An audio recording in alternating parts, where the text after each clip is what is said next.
You know, we were talking on the other side, or just before the show got back on the air, and you had reminded me that we normally do a recap of the year, so we're going to do that. But I thought we'd just touch a little bit on the temporary insanity. Yeah, for next week. Yeah, we'll prep you for next week, but we're going to or 2 weeks from now. I'm going to Colorado, baby. All right, then we'll get Rick on here and get doing his specialties.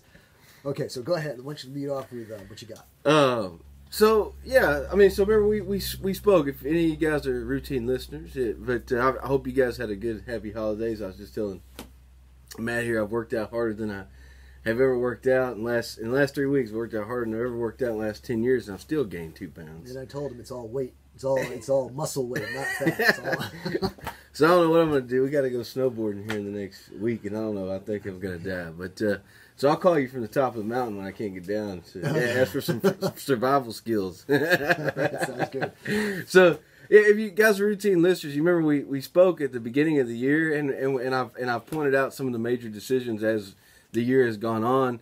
But I was just going to recap some of the big ones that we had. Remember the cake maker and gay rights, whether or not he could discriminate, and it was a big win. We spoke about this. It was a big win for the individual right to choose, what, as far as your religion it goes, who you serve. I think it was more than that. I think for a private business owner, right, it gives us the right to pick and choose who our clients are, which for me is a very important, choice. Extremely important. And you don't like the religion or politics of that store owner? Go to the next business. That's right. That's right. And so. Then we had, the Carpenter versus the United States, I think it was. Or it could have been a state. I could have the other side wrong. But I was talking about location data on your cell phone. Supreme Court shot down the government. No, government can't have that. They had to get warrants that were, had enough in there to justify getting that information. They can't just go get it because it's in the hands of third parties. That was a big win. We had...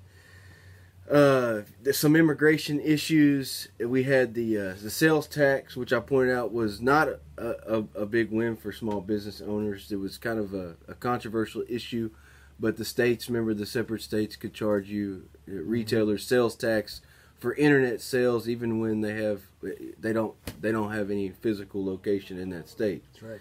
And so you guys need to be aware of that. There were a lot more big cases, but those were some of the big 3 that we were looking at throughout the year. Of course, it wasn't a Supreme Court case, but we had the computerized guns. What do you call it? The printing guns. Yes, the 3D printers. So there was a win this year, but then we saw quickly that there was a big push turnaround. There's going to be several cases on the docket. This is a good segue to what we're looking at on the outlook for next year. This is 2019. Would this be a good time? Shut me down if it's not. I got this one here about Trump banning the bump stocks. I didn't even know about that. So, okay, we'll talk about it later. Okay, well, you can tell me. I mean, we could talk about that here. Let me get through some of these cases that we got up on it, because I like to tell people what's coming up at the Supreme Court, because some of these cases are pretty entertaining. Get you fired up about what's going on in the legal community, and how maybe you can maybe put some word out there, get everybody involved, because it does make a difference. It actually does make a difference sometimes at the Supreme Court if it's a heavy social issue. A lot of times it does sway their opinion. That's at least my opinion. That's opinions of a lot of others. But that gets me right there. Sways an opinion. Shouldn't the judge be going, there is no opinion? Other than the opinion of that's how they meant to say it. Yes, in some cases, yes. But you got to remember, we're not always talking about a constitutional issue, right? Sometimes the laws need to fit society's needs, and society does change. Okay, granted, I'll buy that. Okay, and so a lot of times it does matter, right, what society feels about a certain issue, because that's how the court's going to decide, and whether you like it or not. The same is true for constitutional issues. There are a few judges on the court that believe that the Constitution is an evolving mechanism, right? It evolves with the times, the same as the other laws do. There's a challenge, because I want the Constitution to be the way it's supposed to be. However, sometimes you have to decipher what it really means, and that's where the judge's opinion may come into play. So I get that part of it, but there are some things that are clear cut that we shouldn't mess with. Yes, and that's what the difficulty of being a judge is trying to determine, right, just those issues right off the top. What are the ones that are supposed to change and what are the ones that are not supposed to? Well, like, that in itself can be a court case of interpretation. interpretation. It's like shall not be infringed. I looked up the word infringed, and it means basically don't jack with it. And what do they do? They jack with it. But just a point, I just want to emphasize. I know I'm getting off. We always do this. I know. I want to say though, just on the infringed part, that means the right already exists. So it's if you're saying it shall not be infringed, that means it exists already. So does that make sense? I think so. Yes. Yeah. So it already exists in order for you to have a prohibition not to infringe it.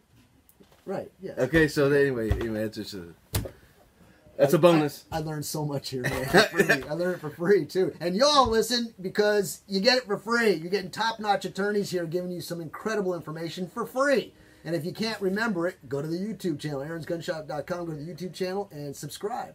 So I think there's at least maybe for me, it's a funny case. I don't get too into these cases, but they're a big deal. Not just for the cases at hand sometimes, but in the future, what this means for future interpretation and decisions of other cases. And so there's a couple of wildlife cases on the docket coming up, and one of them is the dusky gopher frog. And the gopher frog's only place other than like a lake somewhere, maybe like around Oklahoma, I can't remember the other state, but like other than Mississippi, I think it was one lake in Mississippi. There's only one little section of Louisiana where this dusky gopher frog survives. And so then there's the landowners in this 1,500 acre area have timber there. Sounds and like the, Austin and, all the, over again. and the issue is what are we going to do about it? Are we going to let the Government Endangered Species Act come in? There's only supposed to be 200 frogs left in existence. And so are we going to let... Give me a break. Who goes out there and counts those damn frogs? Hey man. That's what the scientists are telling us. And so we don't want the dusky gopher frog, right, to go extinct. And so the issue is whether the government can tell a private landowner, right, how he should, work his land based on a federal law. I can see opinions both ways. I don't state an opinion on this case, but I do think it's going to be an entertaining one. I think that the issues are going to be hotly contested, and I think that it's something that we all should be concerned about, just from an aspect of governmental power versus private landowner, private property rights. Would you not agree that there's tons of countries out there on the other side of the planet somewhere that are just destroying wildlife like crazy because of their lack of protection acts and clean air and clean water and all this kind of... I mean, there's some rivers on the other side of the planet you could light a match to and burn. Well, you know that because anybody that's been overseas knows that, and you and here we're trying to feed the world, police the world, and we can't build on a property because it's got a frog on it. Dusky gopher frog. That's the name. I stand corrected. Okay, and so then we got sex offender registration acts, and I'm not going to go into the specifics of this case, but why this case is important, and it's for everybody to look at, is because this is going to go into the non-delegation doctrine. Whether or not, essentially, Congress made this sex offender registration act, or deals with sex offender registration, and then told the Attorney General, basically, hey, the legislature said, hey, you deal with whether we're gonna make it effective, for cases that came before we enacted this act. So past cases, ones that existed before we enacted this law, whether or not the law is gonna apply to them, we're gonna let the Attorney General, decide that. Okay, well, Attorney General is part of the executive branch. So the issue is, constitutionally, right? Can the executive legislate? No. Right. That's the general answer is no, they can't. But a lot of times they can enforce the legislative scheme. So is this enforcement or is it legislation to decide whether or not it applies to the past? So this case really is irrelevant to me. I don't really care either one way or another.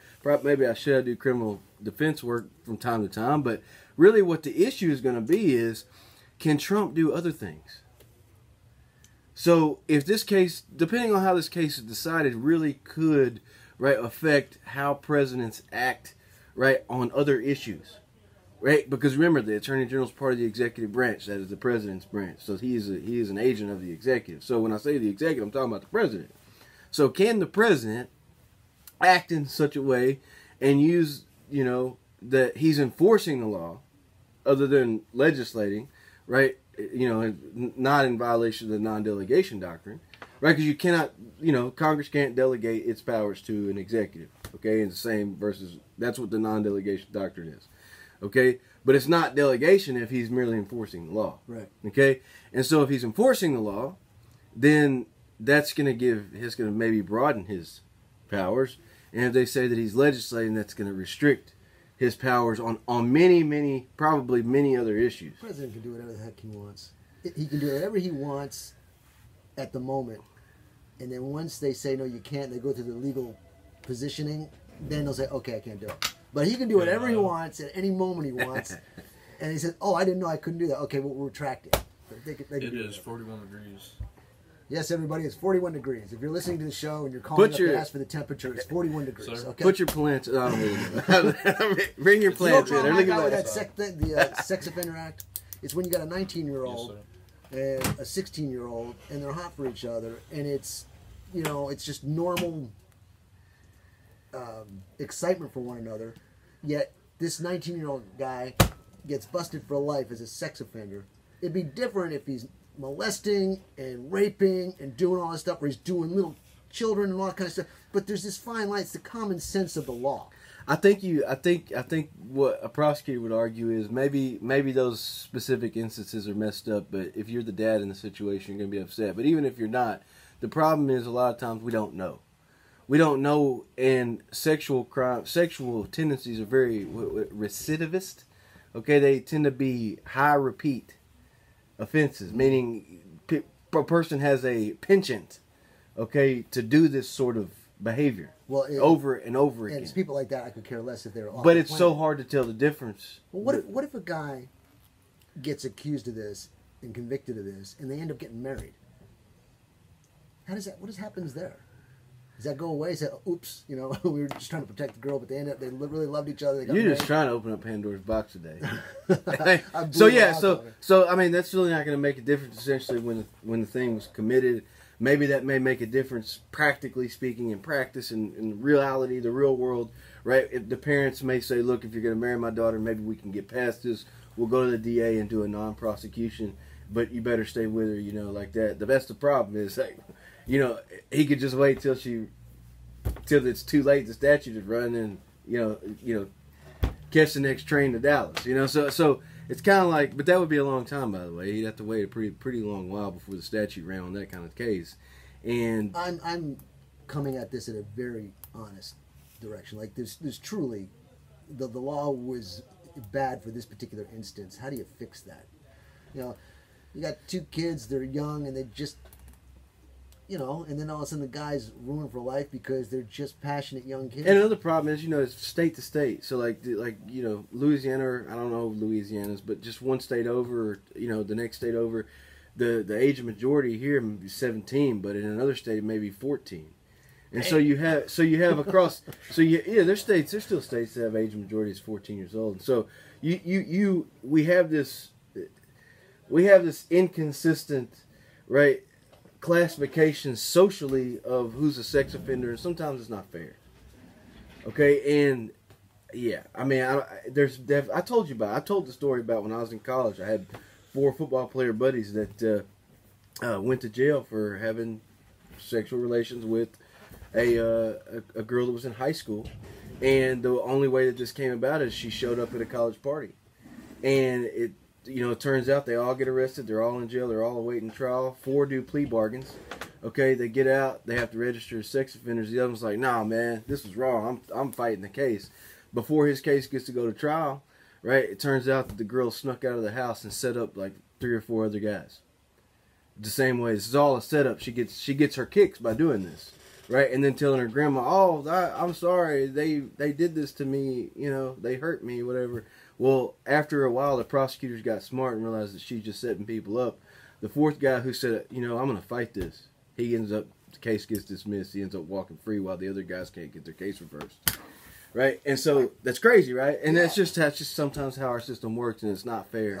And that's why we have the pardon system, that maybe sometimes we can, look, these were young kids. They may have made a mistake, but not really. It's a mistake that anybody that's 19 years old and doesn't understand the crookedness of the world, they're at a college party, they're just having fun. They're not going to ask the chick if she's in high school, if she's at a college party. Please pardon these guys. They've never done anything else that's bad in their life. Look, I've been in the entertainment business for a while in my younger days. Okay, I've seen many false IDs and people trying to pass as who they're not. And there's some that they're really good at it. You think, my gosh, you're like 25 and end up being 16. You got to be careful out there. You said something about pardoning, which is one of the topics that we had this last year. Can you make a quick mention on that? Pardoning, how do you expunge it? Pardon a record?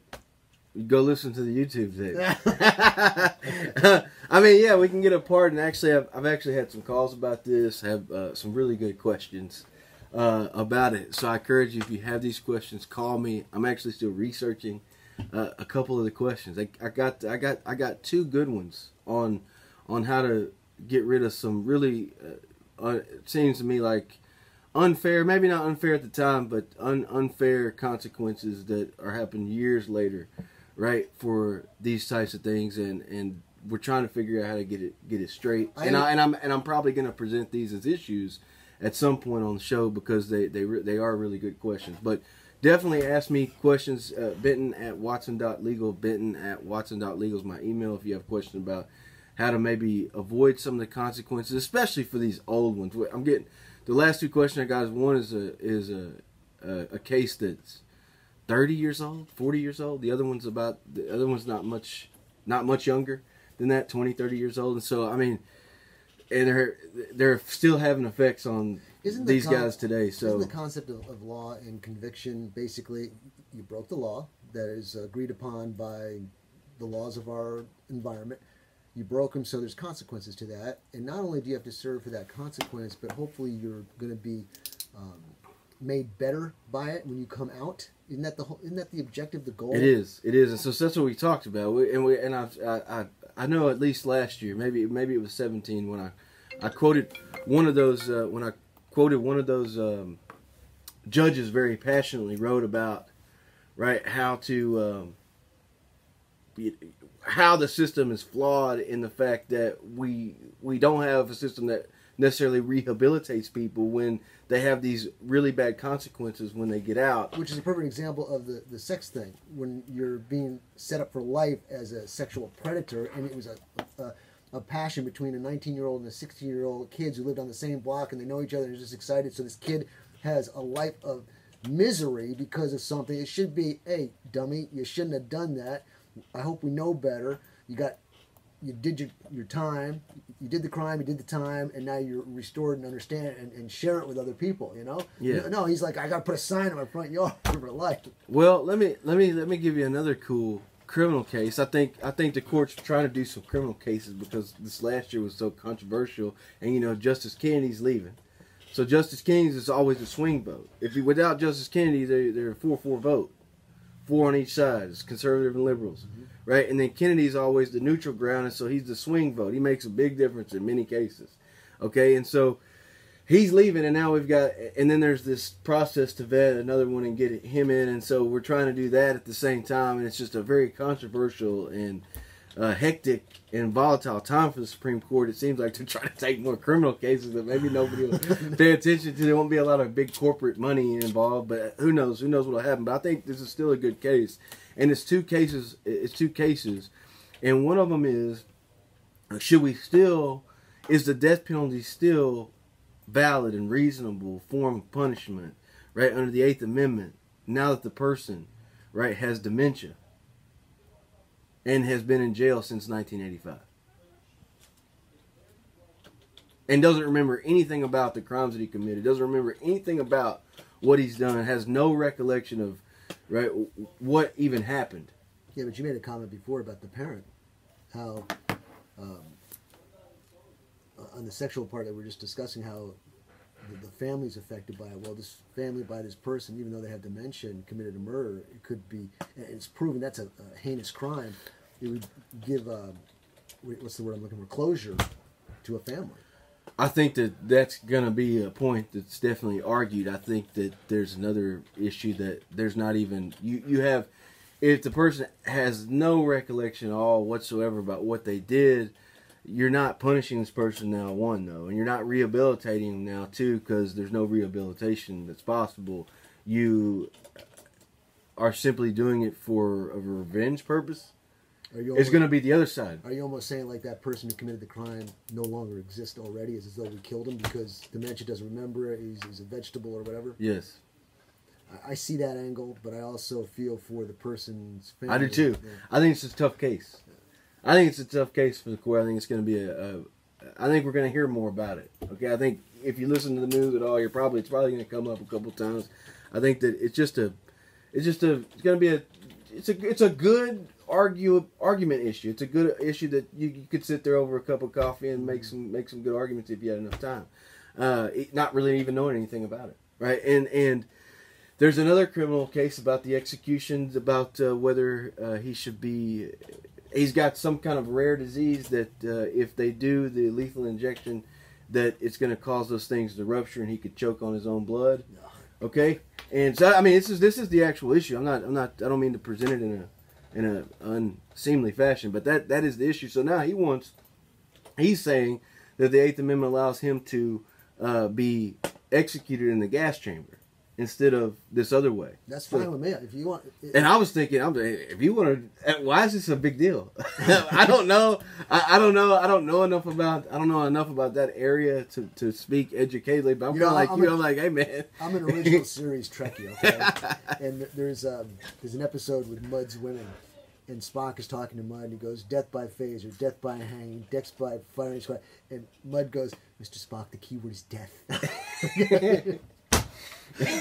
Kind of goes like that. So it's injection, gas chamber, hanging, whatever. The bottom line is death, man. So pick your choice. I don't care. And so the issues may be more complicated than that, but that's definitely the highlight to take away from the case and to be on the lookout for.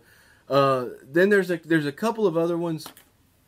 There's a couple of other ones, and I just will stick with one here. The double jeopardy clause. It's going to be whether so you can't be put in jeopardy twice for the same offense. Okay, you can't twice be put in jeopardy of life or limb for the same offense. And so the issue really gets complicated, right, when you're talking about state and federal, right? How can this, just because you get prosecuted by the feds, shouldn't mean that you're not able to get prosecuted by the state?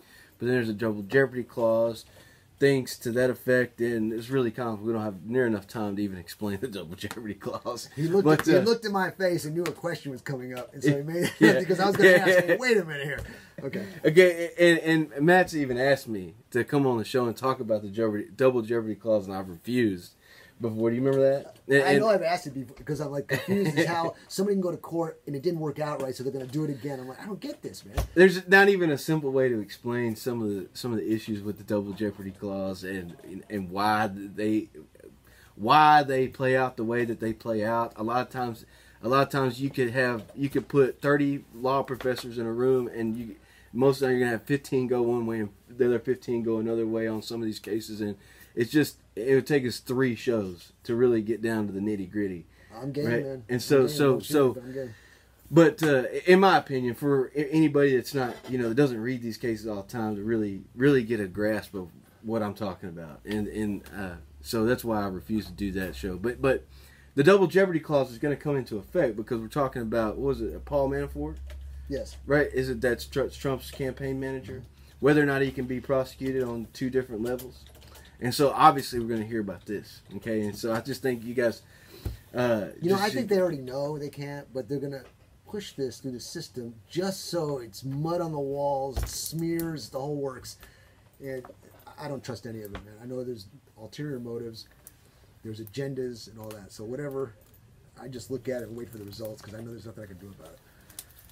And so I mean that's pretty much your outlook, and for what I had presented today for the 2019. I think, like I said, there could be some other cases. There could be some other cases. Oh, by the way, remember the gambling? There was a big gambling win where the New Jersey. There's this federal law that prohibits states from enacting gambling. I don't know how much this affects in Texas, since Texas has its own statutes. But right, as far as federal versus the states go, there was a big win, right, for states' rights. And I forgot to mention this when I came back, that I didn't talk about in the outlook, because sometimes the court's not done accepting all of its cases, right? And sometimes it'll just accept them on the fly. Sometimes there's certain cases when they have to take immediate action that I don't know at the first of the year. I don't know right now. And so they haven't accepted everything. But there's definitely some more cases that come up. This gambling case was a situation where New Jersey was allowing sports betting in certain instances and then made a constitutional amendment, right? Right in the face of federal law. You know, federal law clearly prohibited them from doing this, and they made their own constitutional amendment saying, yeah, we can do it. And then they passed some laws saying, yeah, we're going to do this. And then there's establishments doing it right in the face of federal authorities, kind of like the marijuana issue, right? And the Supreme Court came in.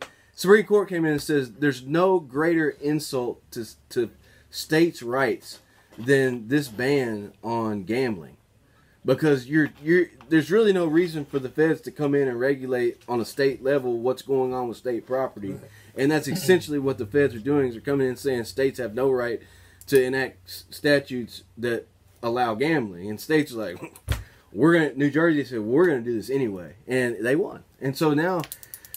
States are not going to be prohibited by the federal law, and that's going to change things, I think, substantially. Because a lot of times these states, to get funding, just went along with what the feds wanted to do, and prohibited gambling, and all about the dollar. And they just kind of. I think you're going to see a lot of state statutes change. I think there's going to be a lot more gambling establishments coming up in the next few years than there was previously. You and Rick amaze me. I watch you guys as we're talking about the data that you have stored in your brains. Yes, I know you refer to things. You check out your got your computer and all that kind of stuff. But in general, off the top of your head, you just whip out this data.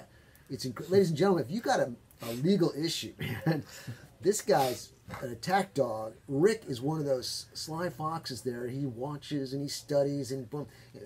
Ross here, there's a brick wall. I'm going through it. I mean, both tactics work fantastic. You need to check these guys out. Did we even touch on insanity for what we're going to be doing in a couple weeks? Yeah. So there, So when I come back in a few weeks, we're going to have the insanity. Your legs in a cast from going. And speaking of chemically induced insanity, I plead the fifth. You guys can hear that. Cut the tape. No, so there's some really controversial issues I like to talk about with DWI, and people tell me, oh, this can't be true, but it is true. So a lot of times, let's say you go rob a place. Well, if you were intoxicated and you took alcohol or some kind of drug, a lot of times you'll have a defense, right, to those crimes, those what we call specific intent crimes that you didn't actually maybe you criminally trespass, but you didn't develop that second intent to commit some other kind of crime once you entered. It was just it wasn't malicious. It was stupid. Right, exactly, okay. Because you're intoxicated. Right. And so a lot of times that's going to be the same as some kind of temporary insanity. So what does that teach you? I mean, what this teaches you is to drink more so you pass out, right? So you don't have the ability to do something. We're getting Liquor Depot some good advertisement, good marketing in here. I didn't mean to cut you. That's not what he's saying, folks. He's not saying that. Drink responsibly. Drink responsibly. Okay, so you got criminal insanity based off of alcohol, temporary insanity. Yeah. Yeah, you could have this based on some kind of chemical substance. You could have it based on some kind of sickness. What about pheromone substance? Pheromone? Crime of passion. Oh, okay. So saying that you have temporary insanity based on that, we're going to get into in a couple of weeks. But I would say no. The general answer is no. You're not going to be able to have temporary insanity based on that. There's been some cases where you have temporary insanity, right? That would warrant some kind of involuntary manslaughter case or some kind of defense that would get you off, but yet you would still have to go and get this treated. I don't know if I should ask this, but cut me off if I do something wrong. There's people who are engaged in different aspects of sexual encounters. Some like to be choked, okay? So what happens if there's a consensual agreement that one will choke and the other one will be choked, and then all of a sudden, bam! So the general answer to that question is you cannot consent to be choked. Okay. There you go. That's the lines are popping. The red lights are popping up. Okay. The what? No, you're good. Oh, okay. We're getting. Did we violate the Federal Communications? Just ringing off the hook here. I can see all the lights popping. Okay. All right. So, I'll tell you what. We got to close up.